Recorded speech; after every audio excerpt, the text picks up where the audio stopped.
What is up, guys? Wrestling Premiere is here. Okay, I'm pretty sure you expect some WrestleMania videos. Well, I gotta fulfill my commitments. I promise you guys I'll do No Way Out with 708. Once I'm done with them, the WrestleMania videos will be coming. I believe that's next week. They're gonna be good. I'm hyped for those, you know. I remember I did a decent job last year, but this time they're even better. But with that said, 2007.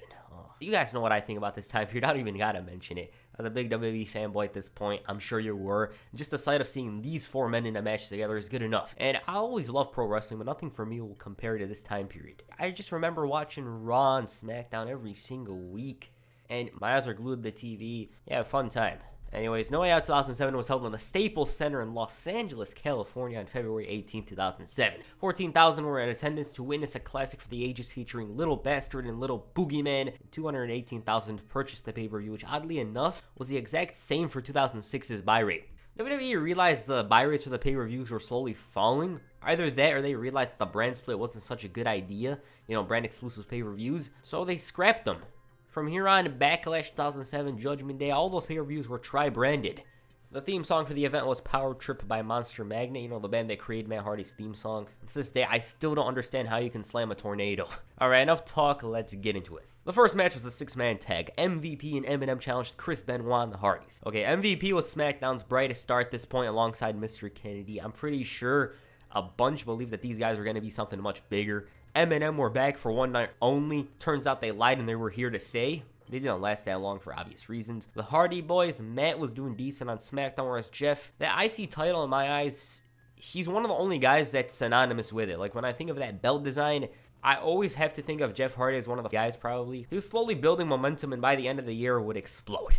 As for this guy, well, he was, and still in my eyes, the greatest US champ ever. He was doing some great work around this point, and JBL was endlessly praising him while shouting at Cole for saying, "Oh my." You know how somebody comes out, Michael Cole's like, "Oh my"? That's all he had to say about him, and this really, really irritated JBL. Anyways, bell rings, collar and elbow tie-up between Mercury and Hardy. Matt took early control of the second rope elbow, and in comes Jeff. Man, I want to play FTR 2008 now. It didn't last that long in the ring, and back in was Matt. MVP enters, and at this point, nobody had the outright advantage.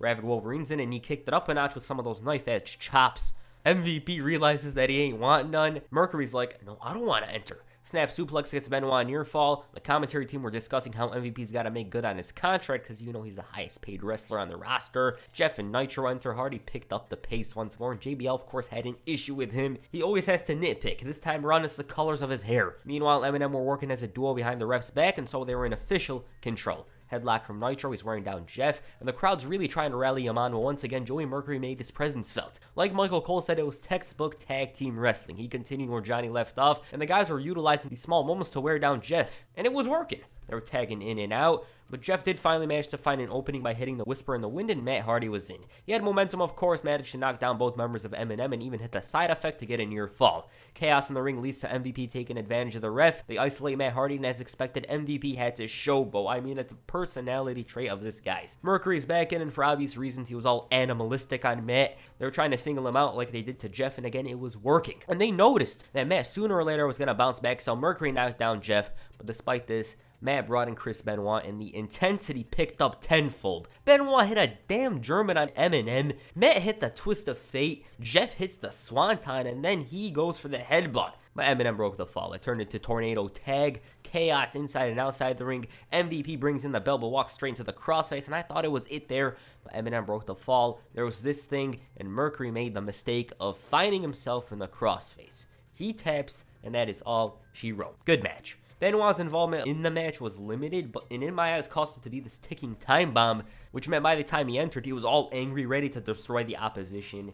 A bunch of it was textbook stuff, but it was enjoyable. They were clearly saving something for Benoit MVP, the WrestleMania match, so they didn't do much here. Also, we had seen some tag team action between the others for a bit, and I believe this was their final encounter between each other, so yeah.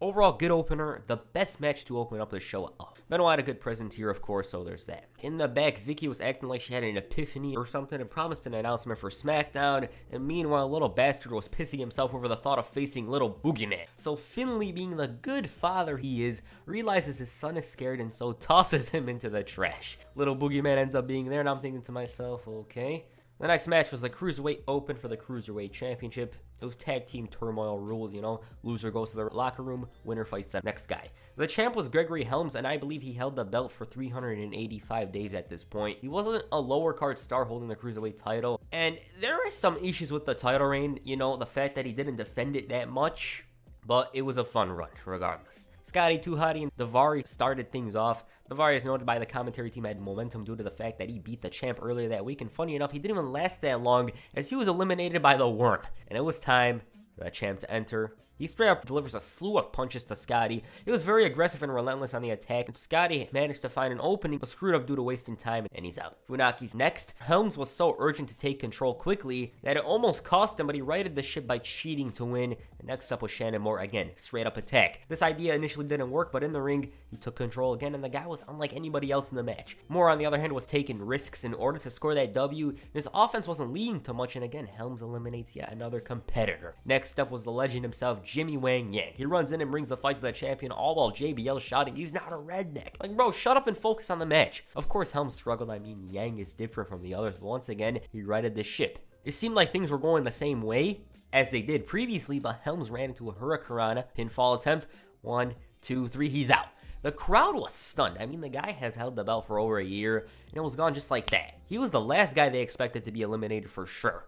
Since Helms lost, he decides to attack Jimmy Wang Yang right as Jamie Noble enters the match. JBL's calling it an injustice, whining about how Helms had the deck stacked against him and whatever, and in the ring, Noble was in total control. This causes Wang Yang to dig down deep, and as he's building momentum, he runs into the post. Back in control is Noble. He goes for the headlock but gets stunned, but he manages to hit the high knee. This gets him a 2 count. Things were looking bleak for Yang, but he caught Jamie Noble off guard with a moonsault to win the Cruiserweight Championship. He thinks he won it, but the extra homework, you know, Chavo Guerrero enters the match. He's all like, "You forgot about me, you forgot about me." And I gotta mention this again. Is No Way Out Chavo's WrestleMania or something? Like, he's unbeatable there. Jimmy Wang Yang at this point was exhausted and worn down, so Chavo quickly brings the fight. It wasn't like he was doing bad though. Yang was doing pretty good at this point, but as he goes for the missile dropkick, Guerrero had it scouted and hit the Three Amigos. Fans were booing as Chavo climbs up top. Yang takes notice and manages to hit the Hurricanrana before going up top once again, where he attempted the corkscrew. Chavo moves out of the way, and he goes to the top and hits the frog splash. 1, 2, 3. The streak continues. I mean, if they booked The Undertaker against Chavo at No Way Out, I know who's winning. That's one thing to mention. But overall, it was yet another decent match. I liked how Yang stunned Helms. Everyone's probably expecting the same old, but were caught off guard. And there is no doubt in my mind he was the MVP. I mean, who else? I do think he should have won the title during his run, and it's a damn shame he didn't get it. I mean, they were giving titles out to Hornswoggle by the end. Why couldn't they just give one run to Jimmy Wang Yang? But yeah, these Cruiserweight matches are pretty much rushed. I highly doubt there was a 20-minute match for them on pay-per-view, but if they were to have a 20-minute match, I think they would have been doing spectacular stuff. They would have stole the show for sure. In the back, Crystal interviewed John Cena regarding the main event and his relationship with Shawn Michaels. He was sarcastically talking about how they're a cohesive unit or whatnot, before mentioning that they were lucky to even win these belts, and tonight all that he was concerned about was Batista and the Undertaker. However, he did understand the fact that everyone expected some sort of showdown with himself and HBK, but tonight he's fighting as hard with Shawn Michaels as he will against him on April 1st. The next match saw Finlay team up with Little Bastard to face Boogeyman and his little counterpart. JBL was offended over the bastard name, telling Cole that his parents didn't name him that, and as for the other two, JBL called it a bad, horrible, scary movie. Bradshaw was shouting at Cole, calling him anti-immigration. I swear, just about every episode featured JBL complaining about Cole's commentary. Sometimes it was very much deserved, because Michael Cole would say some random ass stuff, you know, like, "Oh my." Anyways, the bell rings, fireman's carry from Boogeyman. I didn't expect that. Little one managed to hit 2 splashes before pulling out the worms. I'm sure a bunch were loving this match. They were about to go at it, those two, when Finlay booted the living hell out of the little one. Despite this, he almost scored the victory with a small package, which JBL had to mention. Of course, you know, small package. Finlay was just aggressive with Little Boogeyman. Hell, he even locked him in the armbar. And meanwhile, Little Bastard realizes he isn't scared. They fight on the ring. Big Boogeyman emerges from parts unknown. And did he make the tag? Is this Tornado? I don't know. Then all of a sudden in the ring, Boogeyman had a burst of momentum. It was all super babyface with a non-stop attack. Both two hit a double team when Little Bastard brings in the shillelagh. This catches the eye of Big Boogeyman, so Little Bastard runs away, and in the ring, Finlay cracks Little Boogeyman's head open with a shillelagh to win the match. Okay, I heard some give this a -3 stars. I don't think it was anything close to that, but it did suck. I mean, the most entertaining part of the match to me was JBL and Cole's bickering. And the fact of the matter is, all this match needed was Doink the Clown, and it would have been an all-timer if it was for that. Yeah, this match definitely is the worst match of the night, and I barely call it a match. In the back, Shawn Michaels let everybody know that he doesn't trust John Cena, but he was not going to allow anything to happen to him before WrestleMania. The next match was between Kane and King Booker on this one. So the feud started at the Rumble. Kane managed to throw King out of the match, so Booker decides to return the favor. A couple of weeks later, he receives the key to the city of Houston, and Kane crashes the ceremony. I mean, this promo says it all.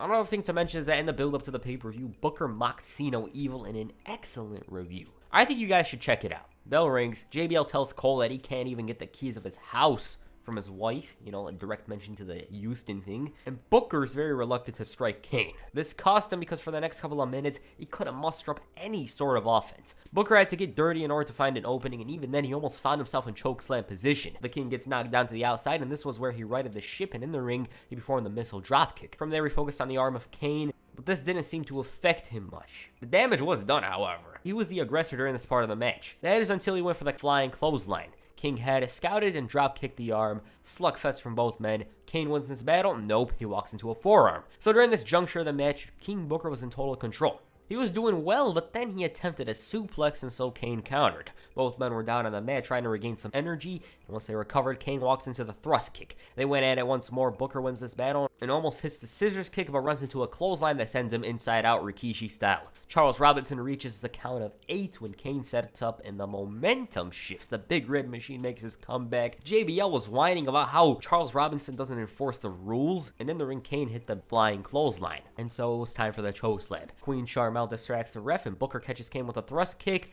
but the scissors kick wasn't to be because Kane had scouted and he hit the chokeslam. 1, 2, 3. Yeah, not bad. I honestly expected less from them because Booker didn't seem to be in form around this time period in the ring at all. I don't remember any special performances from King Booker during this time period, so that's why I expected less. But it was better than I expected, and I didn't remember who won this, so Kane's victory caught me off guard. I don't know what you guys think about this match, but if you watch it, please mention it down below. I want to know what you think. I just thought it was better than I expected, so there's that.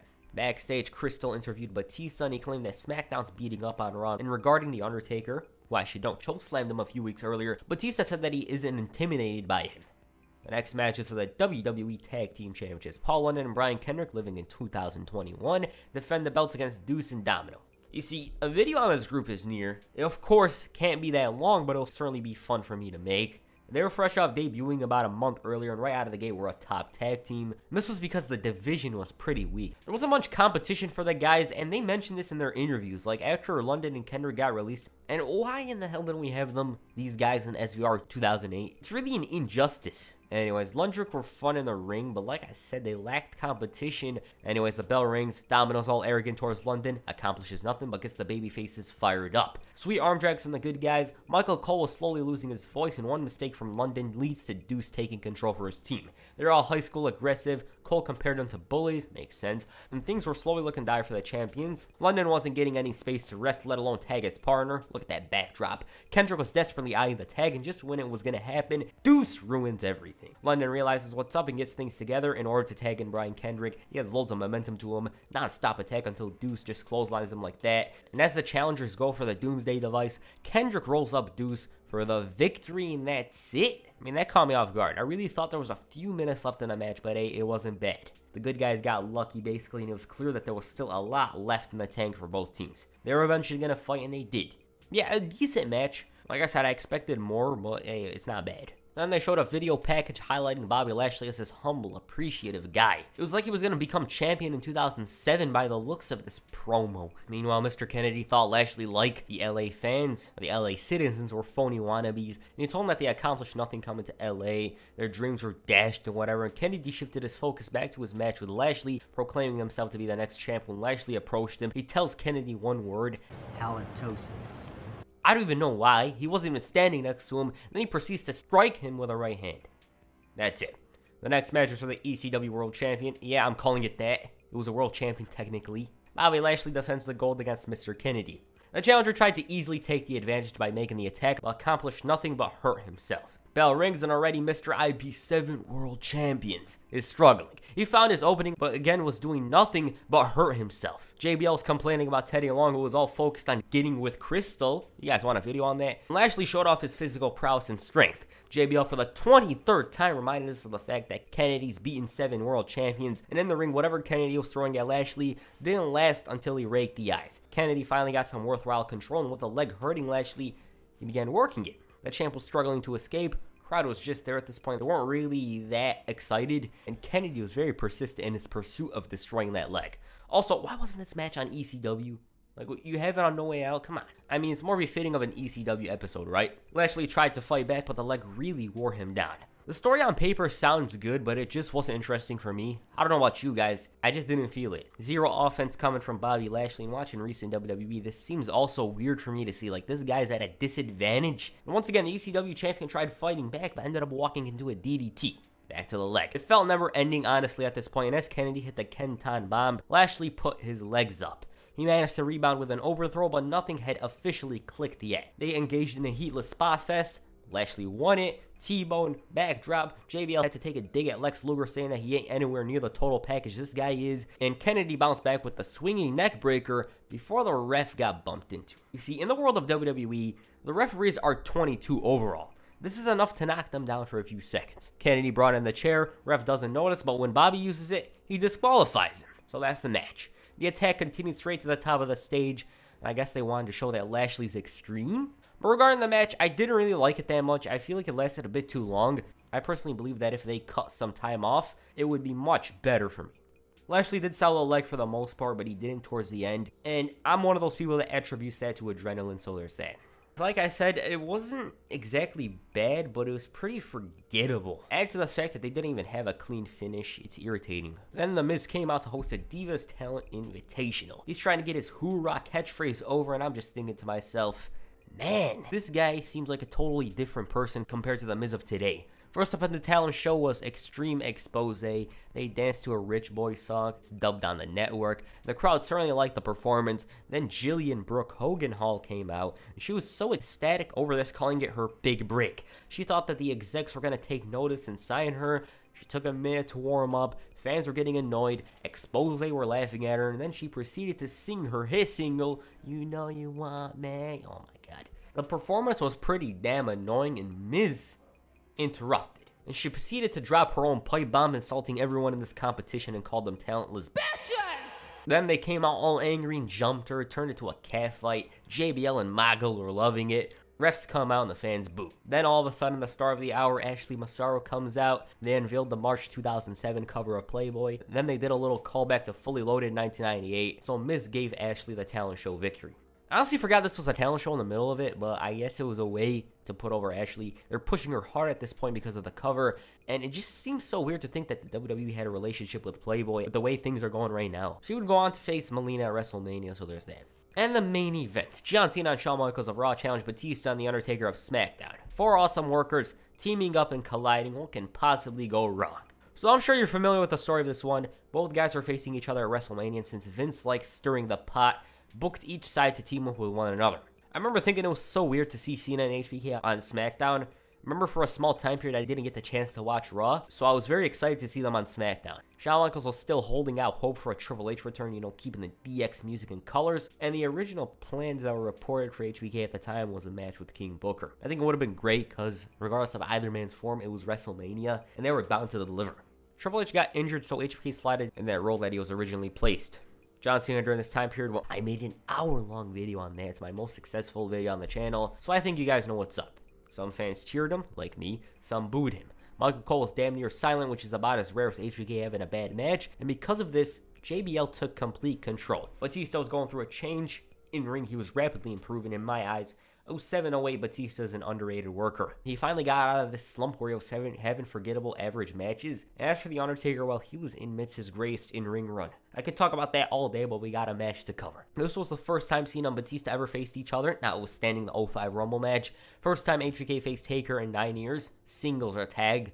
So yeah, Anyways, the bell rings, Batista shows off his power, even hits a jackhammer. HBK comes in and tries to slow down the animal, but fails. It was like Batista was in a trance, full on focus, and then proceeds tagging the Undertaker, and HBK couldn't find any sort of opening at this point. Nothing was working. He took an old school, was cornered, he managed to elbow Taker and delivered several rights in the corner, but the Undertaker was just pushing him away. Batista's back in, he takes a bunch of chops, misses the elbow, and in comes Cena. LA crowd boos, JBL acknowledges this, and he walks straight to an elbow. I don't know what the hell's up with elbows on this night. Taker's back in, the fans cheer as he delivers a bunch of rights. Cena had yet to respond to any sort of offense from both men until he superplexed the Royal Rumble winner. Sit up from the dead man, he's back on the attack until an elbow miss again, and HBK's in. He managed to hit the forearm, but almost got a choke slam in the process of doing so. Taker showed off his strength and threw HBK over the top rope. Batista on the outside inflicted additional damage. JBL praised both sides' teamwork, but asked, like, when are they going to implode?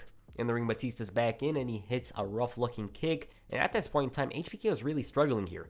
He had to rely on their mistakes to find an opening, and even then, these small windows were quickly closed. JBL said that the SmackDown side were working better as a team compared to the Raw side during this juncture of the match, and I personally agree. Shawn Michaels still had fight in him and managed to DDT Batista before crawling to his tag partner. Cena comes in with loads of momentum, the leg drop all day, but the Undertaker broke the fall, and he ends up taking a shoulder tackle and a clothesline to the outside. Batista runs into the slam, and it was time for the 5-knuckle shuffle. As Cena goes for the FU, Taker boots him. He gets into it with HBK, and this culminates with a backbreaker into the steel post. In the ring, body slam from Batista, and just as he attempts a Batista bomb, HBK comes in with a chop block. They're finally showing team spirit. It took a while, but the tides finally turned. JBL took Cole's role on commentary, and he really put in an effort. As for the guys in the ring, Batista was getting it. He wasn't fighting back. He was fatigued, and even when he knocks down HBK, John Cena's back in. At one point, Batista was so dazed that he tried tagging in HBK, and so this led to the STFU.